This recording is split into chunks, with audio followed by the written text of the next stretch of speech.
شروع اللہ کا نام لے کر جو بڑا مہربان نہایت رحم والا ہے۔ یہ ایک سورہ ہے جس کو ہم نے نازل کیا اور اس کے احکام کو فرض کر دیا اور اس میں صاف صاف آیتیں نازل کی تاکہ تم یاد رکھو۔ بدکاری کرنے والی عورت اور بدکاری کرنے والا مرد جب ان کی بدکاری ثابت ہو جائے تو دونوں میں سے ہر ایک کو 100 درے مارو، اور اگر تم اللہ اور روز آخر پر ایمان رکھتے ہو تو اللہ کے قانون کو نافذ کرنے میں تمہیں ان پر ہرگز ترس نہ آئے، اور چاہیے کہ ان کی سزا کے وقت مسلمانوں کی ایک جماعت بھی موجود ہو۔ بدکار مرد تو بدکار یا مشرک عورت کے سوا کسی سے نکاح نہیں کرتا، اور بدکار عورت کو بھی بدکار یا مشرک مرد کے سوا اور کوئی نکاح میں نہیں لاتا، اور یہ یعنی بدکار عورت سے نکاح کرنا مومنوں پر حرام ہے۔ اور جو لوگ پرہیزگار عورتوں کو بدکاری کا عیب لگائیں اور اس پر 4 گواہ نہ لائیں تو ان کو 80 درے مارو، اور کبھی ان کی شہادت قبول نہ کرو، اور یہی بد کردار ہیں۔ ہاں، جو اس کے بعد توبہ کر لیں اور اپنی حالت سنوار لیں تو اللہ بھی بخشنے والا ہے، مہربان ہے۔ اور جو لوگ اپنی بیویوں پر بدکاری کی تہمت لگائیں اور خود ان کے سوا اور گواہ نہ ہوں تو ہر ایک کی شہادت یہ ہے کہ پہلے تو 4 بار اللہ کی قسم کھائے کہ بے شک وہ سچا ہے، اور 5ویں بار یہ کہے کہ اگر وہ جھوٹا ہو تو اس پر اللہ کی لعنت۔ اور عورت سے سزا کو یہ بات ٹال سکتی ہے کہ وہ پہلے 4 بار اللہ کی قسم کھائے کہ بے شک یہ جھوٹا ہے، اور 5ویں دفعہ یوں کہے کہ اگر یہ سچا ہو تو مجھ پر اللہ کا غضب نازل ہو۔ اور اگر تم پر اللہ کا فضل اور اس کی مہربانی نہ ہوتی تو بہت سی خرابیاں پیدا ہو جاتی۔ اور یہ کہ اللہ توبہ قبول کرنے والا ہے، حکیم ہے۔ جن لوگوں نے یہ بہتان باندھا ہے وہ تمہیں میں سے ایک جماعت ہے، اس کو اپنے حق میں برا نہ سمجھنا، بلکہ وہ تمہارے لیے اچھا ہے۔ ان میں سے جس شخص نے گناہ کا جتنا حصہ لیا اس کے لیے اتنا وبال ہے، اور جس نے ان میں سے اس بہتان کا بڑا بوجھ اٹھایا ہے اس کو بڑا عذاب ہوگا۔ جب تم نے وہ بات سنی تھی تو مومن مردوں اور عورتوں نے کیوں اپنے دلوں میں نیک گمان نہ کیا، اور کیوں نہ کہہ دیا کہ یہ کھلم کھلا بہتان ہے؟ یہ بہتان لگانے والے اپنی بات کی تصدیق کے لیے 4 گواہ کیوں نہ لائے؟ تو جب یہ گواہ نہیں لا سکے تو اللہ کے نزدیک یہی جھوٹے ہیں۔ اور اگر دنیا اور آخرت میں تم پر اللہ کا فضل اور اس کی رحمت نہ ہوتی تو جس شغل میں تم منہمک تھے اس کی وجہ سے تم پر بڑا سخت عذاب نازل ہوتا، جب تم اپنی زبانوں سے اس کا ایک دوسرے سے ذکر کرتے تھے اور اپنے منہ سے ایسی بات کہتے تھے جس کا تم کو کچھ بھی علم نہ تھا، اور تم اسے ایک ہلکی بات سمجھتے تھے، حالانکہ اللہ کے نزدیک وہ بڑی بھاری بات تھی۔ اور جب تم نے اسے سنا تھا تو کیوں نہ کہہ دیا کہ ہمیں شایع نہیں کہ ایسی بات زبان پر لائیں؟ پروردگار تو پاک ہے، یہ تو بہت بڑا بہتان ہے۔ اللہ تمہیں نصیحت کرتا ہے کہ اگر مومن ہو تو پھر کبھی ایسا کام نہ کرنا،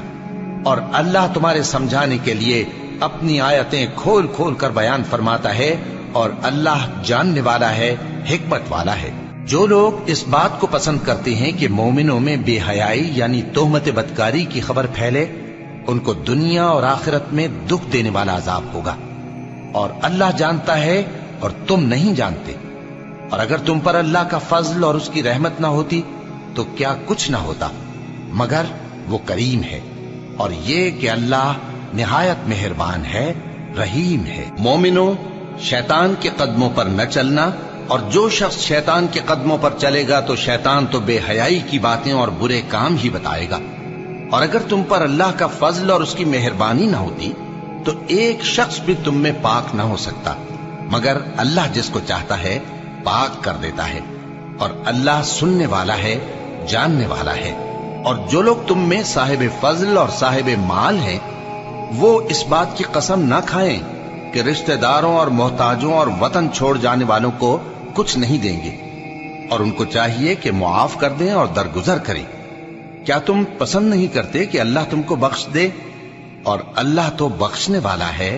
مہربان ہے۔ جو لوگ پرہیزگار اور برے کاموں سے بے خبر اور ایماندار عورتوں پر بدکاری کی تہمت لگاتے ہیں ان پر دنیا اور آخرت دونوں میں لعنت ہے، اور ان کو سخت عذاب ہوگا، یعنی قیامت کے روز جس دن ان کی زبانیں اور ہاتھ اور پاؤں سب ان کے کاموں کی گواہی دیں گے۔ اس دن اللہ ان کو ان کے اعمال کا پورا پورا اور ٹھیک ٹھیک بدلہ دے گا، اور ان کو معلوم ہو جائے گا کہ اللہ برحق اور حق کو ظاہر کرنے والا ہے۔ ناپاک عورتیں ناپاک مردوں کے لیے ہیں اور ناپاک مرد ناپاک عورتوں کے لیے، اور پاک عورتیں پاک مردوں کے لیے ہیں اور پاک مرد پاک عورتوں کے لیے۔ یہ پاک لوگ ان جھوٹوں کی باتوں سے بری ہیں اور ان کے لیے بخشش اور نیک روزی ہے۔ مومنوں، اپنے گھروں کے سوا دوسرے لوگوں کے گھروں میں گھر والوں سے اجازت لیے اور ان کو سلام کیے بغیر داخل نہ ہوا کرو، یہ تمہارے حق میں بہتر ہے، اور ہم یہ نصیحت اس لیے کرتے ہیں کہ شاید تم یاد رکھو۔ پھر اگر تم گھر میں کسی کو موجود نہ پاؤ تو جب تک تم کو اجازت نہ دی جائے اس میں مت داخل ہو، اور اگر یہ کہا جائے کہ اس وقت لوٹ جاؤ تو لوٹ جایا کرو، یہ تمہارے لیے بڑی پاکیزگی کی بات ہے، اور جو کام تم کرتے ہو اللہ سب جانتا ہے۔ ہاں، اگر تم کسی ایسے مکان میں جاؤ جس میں کوئی نہ بستا ہو اور اس میں تمہارا اسباب رکھا ہو تو تم پر کچھ گناہ نہیں، اور جو کچھ تم ظاہر کرتے ہو اور جو پوشیدہ کرتے ہو اللہ کو سب معلوم ہے۔ مومن مردوں سے کہہ دو کہ اپنی نظریں نیچی رکھا کریں اور اپنی شرمگاہوں کی حفاظت کیا کریں، یہ ان کے لیے بڑی پاکیزگی کی بات ہے، اور جو کام یہ کرتے ہیں اللہ ان سے خبردار ہے۔ اور مومن عورتوں سے کہہ دو کہ وہ بھی اپنی نگاہیں نیچی رکھا کریں اور اپنی شرمگاہوں کی حفاظت کیا کریں، اور اپنی آرائش یعنی زیور کے مقامات کو ظاہر نہ ہونے دیا کریں مگر جو اس میں سے کھلا رہتا ہو، اور اپنے سینوں پر اوڑھنیاں اوڑھے رہا کریں، اور اپنے خاوند اور باپ اور خسر اور بیٹوں اور خاوند کے بیٹوں اور بھائیوں اور بھتیجوں اور بھانجوں اور اپنی جیسی مومن عورتوں اور لونڈی غلاموں کے سوا نیز ان خدام کے جو عورتوں کی خواہش نہ رکھیں، یا ایسے لڑکوں کے جو عورتوں کے پردے کی چیزوں سے واقف نہ ہوں۔ غرض ان لوگوں کے سوا کسی پر اپنی زینت اور سنگھار کے مقامات کو ظاہر نہ ہونے دیں، اور اپنے پاؤں ایسے طور سے زمین پر نہ مارے کہ جھنکار کانوں میں پہنچے اور ان کا پوشیدہ زیور معلوم ہو جائے۔ اور مومنوں، سب اللہ کے آگے توبہ کرو تاکہ فلاح پاؤ، اور اپنی قوم کی بیوہ عورتوں کے نکاح کر دیا کرو، اور اپنے غلاموں اور لونڈیوں کے بھی جو نیک ہوں نکاح کر دیا کرو۔ اگر وہ مفلس ہوں گے تو اللہ ان کو اپنے فضل سے غنی کر دے گا، اور اللہ بہت وسعت والا ہے، سب کچھ جاننے والا ہے۔ اور جن کو بیاہ کا مقدور نہ ہو وہ پاک دامنی کو اختیار کیے رہیں یہاں تک کہ اللہ ان کو اپنے فضل سے غنی کر دے۔ اور جو غلام تم سے مکاتبت یعنی مال دے کر پروانہ آزادی کی تحریر چاہیں، اگر تم ان میں صلاحیت اور نیکی پاؤ تو ان سے مکاتبت کر لو، اور اللہ نے جو مال تم کو بخشا ہے اس میں سے ان کو بھی دو۔ اور اپنی باندیوں کو اگر وہ پاک دامن رہنا چاہیں تو دنیاوی زندگی کے فوائد حاصل کرنے کے لیے بدکاری پر مجبور نہ کرنا، اور جو ان کو مجبور کرے گا تو ان بیچاریوں کے مجبور کیے جانے کے بعد اللہ بخشنے والا ہے، مہربان ہے۔ اور ہم نے تمہاری طرف روشن آیتیں نازل کی ہیں، اور جو لوگ تم سے پہلے گزر چکے ہیں ان کی خبریں اور پرہیزگاروں کے لیے نصیحت۔ اللہ آسمانوں اور زمین کا نور ہے، اس کے نور کی مثال ایسی ہے کہ گویا ایک طاق ہے جس میں ایک چراغ ہے، اور چراغ ایک قندیل میں ہے، اور قندیل ایسی صاف شفاف ہے کہ گویا موتی کا سا چمکتا ہوا تارا ہے۔ اس میں ایک مبارک درخت کا تیل جلایا جاتا ہے یعنی زیتون کا،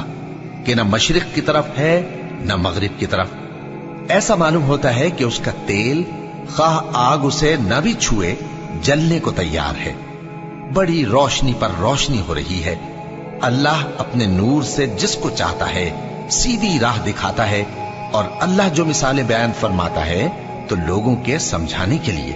اور اللہ ہر چیز سے واقف ہے۔ وہ قندیل ان گھروں میں ہے جن کے بارے میں اللہ نے ارشاد فرمایا ہے کہ بلند کیے جائیں اور وہاں اللہ کے نام کا ذکر کیا جائے، اور ان میں صبح و شام اس کی تسبیح کرتے ہیں۔ ایسے لوگ جن کو اللہ کے ذکر اور نماز پڑھنے اور زکوٰۃ دینے سے نہ سوداگری غافل کرتی ہے نہ خرید و فروخت، وہ اس دن سے جب دل خوف اور گھبراہٹ کے سبب الٹ جائیں گے اور آنکھیں اوپر چڑھ جائیں گی ڈرتے ہیں، تاکہ اللہ ان کو ان کے اعمال کا بہت اچھا بدلہ دے اور اپنے فضل سے زیادہ بھی عطا فرمائے۔ اور اللہ جس کو چاہتا ہے بے حساب رزق دیتا ہے۔ اور جن لوگوں نے کفر کیا ان کے اعمال کی مثال ایسی ہے جیسے میدان میں ریت کہ پیاسا اسے پانی سمجھے، یہاں تک کہ جب اس کے پاس آئے تو اسے کچھ بھی نہ پائے اور اللہ ہی کو اپنے پاس دیکھے تو وہ اسے اس کا حساب پورا پورا چکا دے، اور اللہ جلد حساب کرنے والا ہے۔ یا ان کے اعمال کی مثال ایسی ہے جیسے گہرے سمندر میں اندھیرے جس پر لہر چڑھی چلی آتی ہو اور اس کے اوپر اور لہر آ رہی ہو اور اس کے اوپر بادل ہو، غرض اندھیرے ہی اندھیرے ہو، ایک پر ایک چھایا ہوا، جب اپنا ہاتھ نکالے تو کچھ نہ دیکھ سکے۔ اور جس کو اللہ روشنی نہ دے اس کو کہیں بھی روشنی نہیں مل سکتی۔ کیا تم نے نہیں دیکھا کہ جو لوگ آسمانوں اور زمین میں ہیں اللہ کی تسبیح کرتے رہتے ہیں، اور پر پھیلائے ہوئے پرندے بھی، اور سب اپنی نماز اور تسبیح کے طریقے سے واقف ہیں، اور جو کچھ وہ کرتے ہیں سب اللہ کو معلوم ہے، اور آسمان اور زمین کی بادشاہی اللہ ہی کے لیے ہے اور اللہ ہی کی طرف لوٹ کر جانا ہے۔ کیا تم نے نہیں دیکھا کہ اللہ ہی بادلوں کو چلاتا ہے، پھر ان کو آپس میں ملا دیتا ہے، پھر ان کو تہ بتہ کر دیتا ہے، پھر تم دیکھتے ہو کہ بادل سے مے نکل کر برس رہا ہے، اور آسمان میں جو اولوں کے پہاڑ ہیں ان سے اولے نازل کرتا ہے، تو جس پر چاہتا ہے اس کو برسا دیتا ہے اور جس سے چاہتا ہے ہٹا رکھتا ہے۔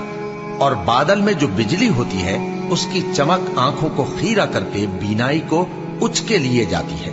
اللہ ہی رات اور دن کو بدلتا رہتا ہے،